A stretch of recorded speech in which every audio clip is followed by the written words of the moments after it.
can see that our one contact here is not pulled in. This video is brought to you in part by TruTech Tools. Quality tools, essential support. Good morning, people. Well, we're up here to check out a rooftop unit. It's finally in the 95 to 98 degree range here in Ohio. From what I've been told, he thought maybe second stage wasn't running, but he don't know anything about it, so he says. So let's see if we can figure out what's going on. Do you hear what I hear?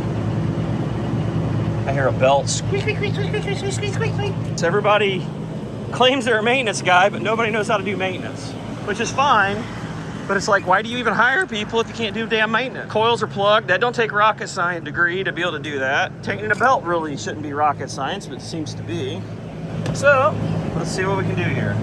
You always know it's a good sign when you run your wiring from out of the door like that and run it over to there. Now I don't know if that's current, and this wall here to hide the unit was really thought out. I mean, you have all that room out there, but we put this wall right here to hide it, so we had to get it like within a foot and a half of it. We must be worth $1 million an hour because engineer, architect that thought this up should be beat, tarred, feathered, then hit with a snowplow truck, drug behind a combine, ran over with a plow, and then buried somewhere in the Atlantic.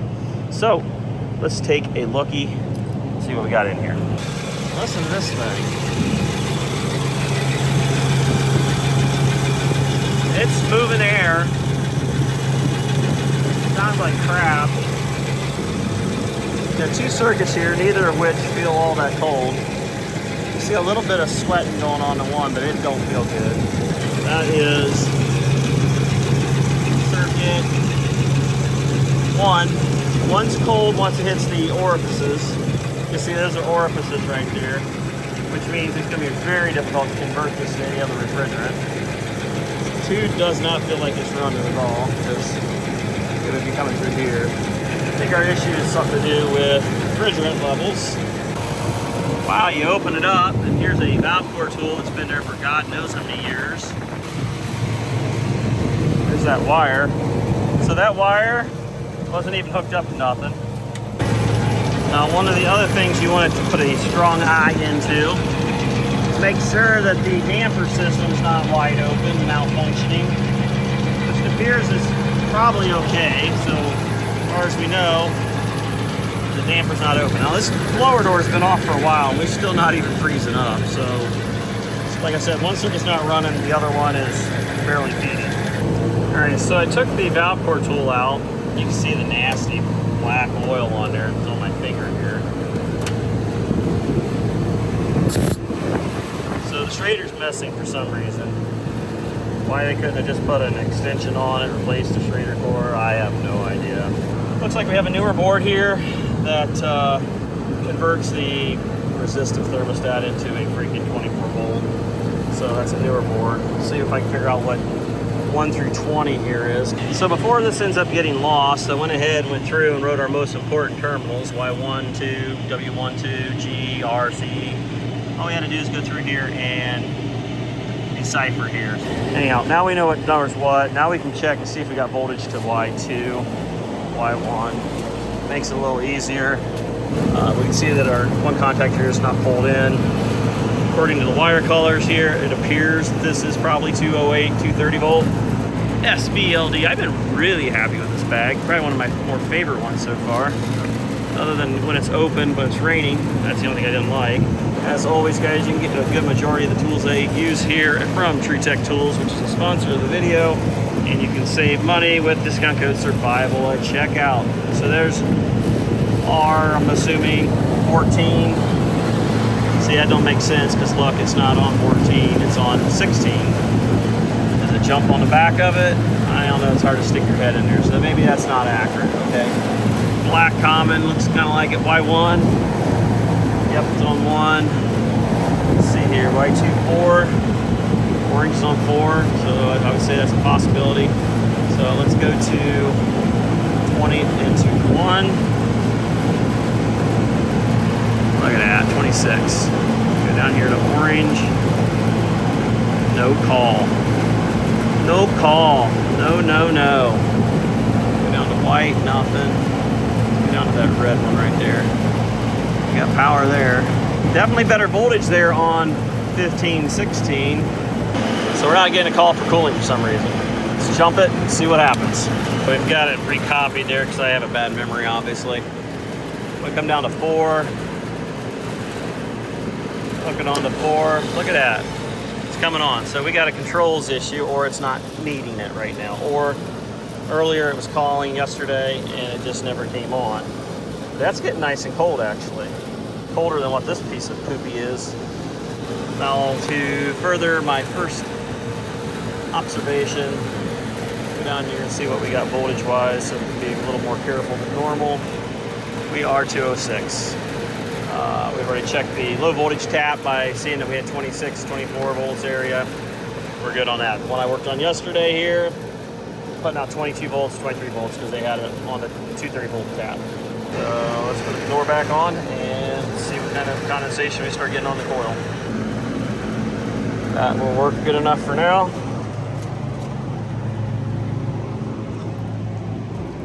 Let's see what we got over here. Put that screw back in just in case I forget. Let's get that out. Make it a little easier to see there instead of way down here on the inside where you really don't touch your head. Same thing as that there. We can see that circuit 2 is sweating pretty good. Circuit 1 still could use like a little bit of juice. I can't imagine why with the Schrader core tool just kind of sitting there like it is. Not a guarantee that it was leaking, but definitely ain't helping it none. And you know what's killer is we got R22 here. So how much money are you gonna waste on R22 on a unit this old? And if it's like most Trane units, they purposely use weird oil. So if you convert it to a different kind of oil, the compressor usually blows up. Just depends on what it is, but I know the chillers definitely can't do it. I'm not so sure about the orange boat anchors over here, but either way. All right, so it's already 81 and we're only at 9 o'clock. I know, Floridians, Californians, they're all laughing. So anyhow, I always love these ladders here. You gotta put a ladder up there, and then you got a door right there that you gotta worry about somebody coming out hitting it, so you gotta keep it in that yellow. But for the new guys out there, make sure you have yourself a rope long enough that you can double it over, and then that way you can hook stuff and raise and lower it. This one here, I didn't use the hook on it, but it works really good. Thicker's better. I like something like this. You usually can get these at some of the gun shows and stuff like that pretty cheap, but of course Lowe's, Menards, and all them have it too. But anyhow, what we're doing, we're gonna juice it up with the Green Goblin. They don't care. And they're gonna trash, well, it's not even that unit. They're going to replace that unit over there. So when they do, that's the reason why we're not gonna put a lot of time into it. We're just gonna jump Y1 to Y2. They're cool with that. We're not gonna figure it out because downstairs they have a carrier zone system without a head end. Everything here's kind of been done as economical as possible. So it's based on how many units are calling, I guess. And so, yeah, that's why we're not screwing around with a bunch of tracking wires and stuff to try to figure out why it ain't calling, because it's obviously working. We're not bypassing no safeties or anything like that. So we're just gonna tie one Y1. We're just gonna tie Y1 and Y2 together and get on down the road because there's a lot of calls coming in. I think we had 60 yesterday by noon, and we have 2 or 3 guys off. So wouldn't you know it, as soon as we finally got everything hooked up, ready to go, using the hook there to keep everything in line, it shuts off. Yep, it's usually how it goes. So we've got our probes all hooked up, so we can check superheat, subcooling, get this thing charged back up. It wasn't super low, but it was off. Man, that sun is right in the old eyes. Can't see hardly anything. So have to wait for it to come back on or go downstairs and try to find a few thermostats to turn on. Because my worry, oh, look at that. They're wasps. Hope that was worth it, buddy. Hope that was worth it. Bye. It's a wasp, not a bee, not a honeybee. It's a wasp. Okay, about 4 minutes later, came back on, good. Let's see where we come in here at, because we're already building subcooling. That's not good. Maybe it's all right, who knows, it just didn't feel like it.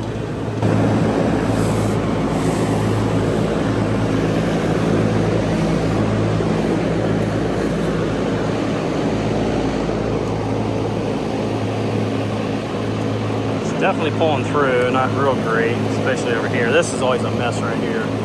Usually 2 to 3 coils. And it's coming through. They're going out. The squat, we're at 40 degree superheat. This is an orifice system. We're running a 32 degree evaporator. Let's go ahead and start adding a little bit to it. And see if we can get this thing going. Don't want to go too quick because we are doing liquid, which is how we do everything in refrigeration, so not a real big deal. So yeah, back in the day, everybody's like, oh my God, you're gonna do it in liquid. You're gonna blow the valves out. Everything's just gonna blow up and we're all gonna die. Yeah, that's not gonna happen unless you do something really stupid like charge a compressor that's super hot with liquid, which I've seen guys do that before. Wouldn't surprise me that subcooling don't come up in the 20s. There's a pound 0.3, see where we're at there. That's kind of crazy. I swear I just heard second stage kick on even though they're tied together. Must have a time delay or something in there. So what's kind of crazy is, you know, with this being the older equipment from my era, we're 81, so 80, so 90, 100, 110, about 30 degrees over ambient. Will probably put us about right where we're at. We're already at 20 degree superheat. So now we're at 43 degree evaporator. 30 degrees over ambient was the old rule of thumb back in the day, before we used to even worry about superheat, depending on what unit you're working on, Carrier, Linux, or whatever. But yeah, we're at 25. I'd say we're probably there at 2.5 pounds, which ain't bad. 20 degrees subcooling, not out of line, because I guarantee you this coil's probably a little dirty. And 25 degrees, like 20 would be about 20 to 23 is usually superheat, depending on the weather inside. Not going to get that technical about it, but yeah, like I said, it's supposedly 81, so 91, 101, 112. There's 30. Sometimes it's 35 over ambient.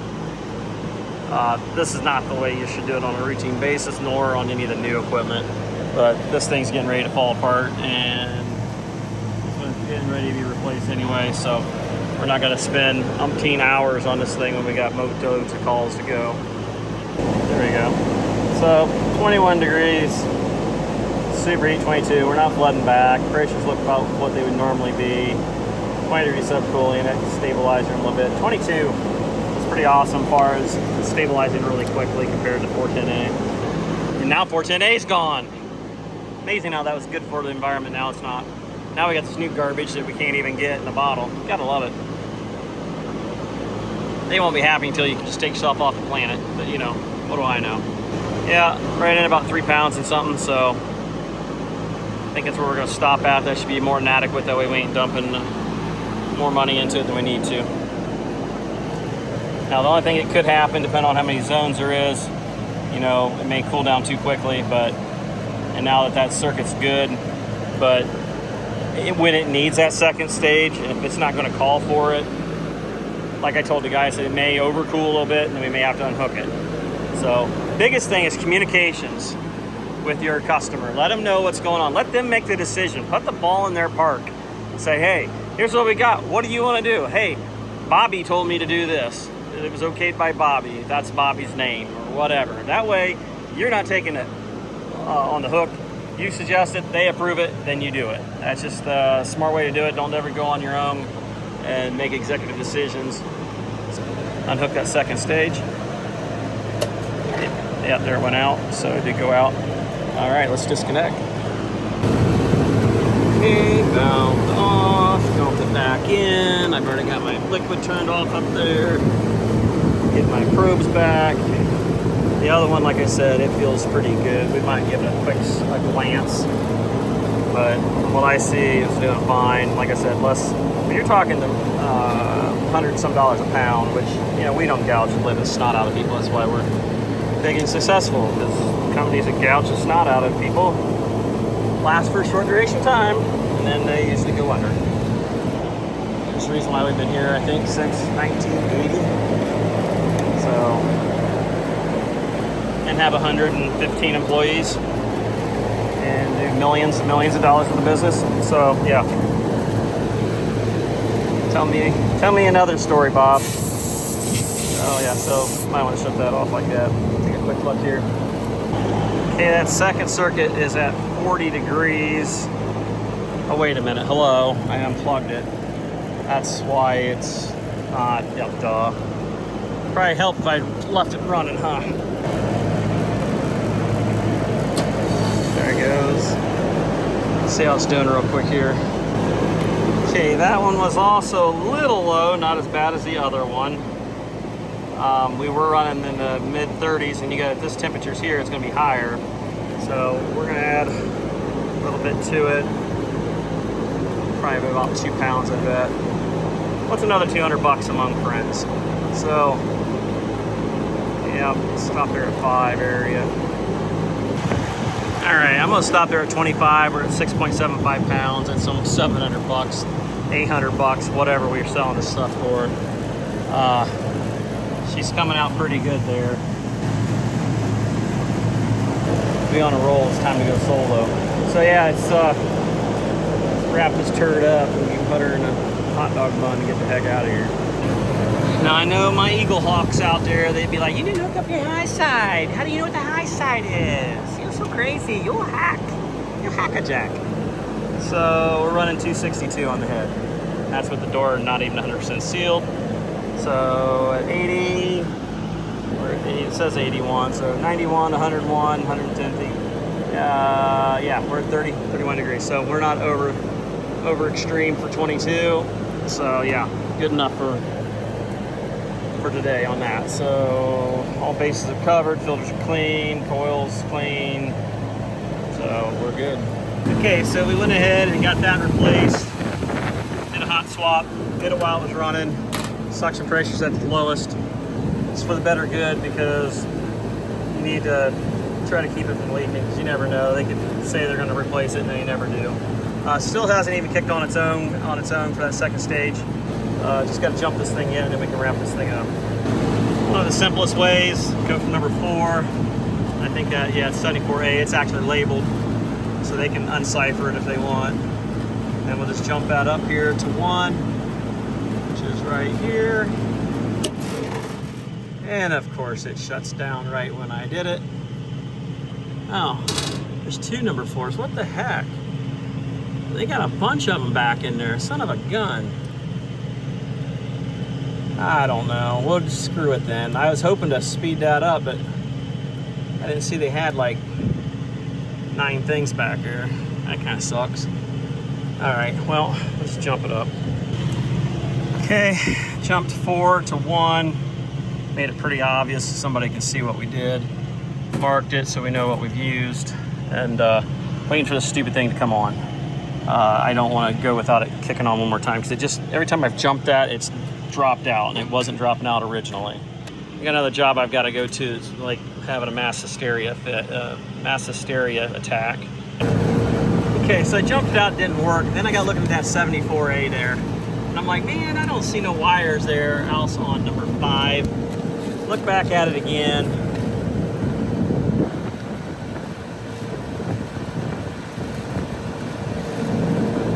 (74A) goes to LTB5 heat 1.